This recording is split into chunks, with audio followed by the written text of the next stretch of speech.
Hey everyone, welcome back to our channel, and we're back with another Sunday Gospel reflection, and this one is for the 25th Sunday in Ordinary Time.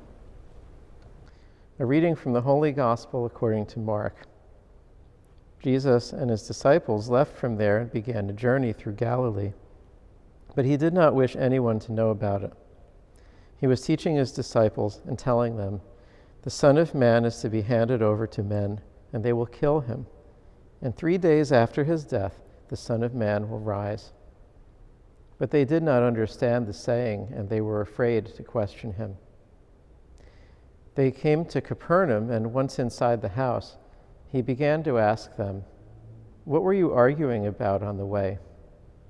But they remained silent. They had been discussing among themselves on the way who was the greatest. Then he sat down, called the 12, and said to them, "If anyone wishes to be first, he shall be the last of all and the servant of all."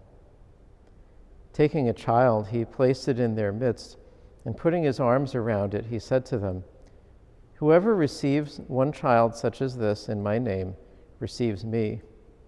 And whoever receives me receives not me, but the one who sent me." The Gospel of the Lord. So in this passage we hear from Mark's Gospel this Sunday, it seems like there are three sort of disjointed things happening. First, we hear Jesus talking about what would happen to him, how he would be handed over and killed and raised from the dead on the third day. So he's predicting the Paschal mystery. Then we hear of this debate among the disciples over who is the greatest, and Jesus giving them this teaching because he knew what they were talking about, even though they wouldn't admit it, that the one who wants to be the greatest should be the servant of all. And then he takes a child and holds up the child and says, "Whoever receives a child like this receives me. Whoever receives me receives the one who sent me." This seem like disconnected little vignettes, but there's actually a great connection among them. What's being brought to the fore in this week's gospel is really a central aspect of Christian discipleship, which is service, which is that greatness lies in making ourselves a gift to others. There's no room in Christian discipleship for self-aggrandizement, for self-promotion, for ego feeding. Those who strive after those things, those who are ambitious for status and wealth and authority and all of those things, will be humbled.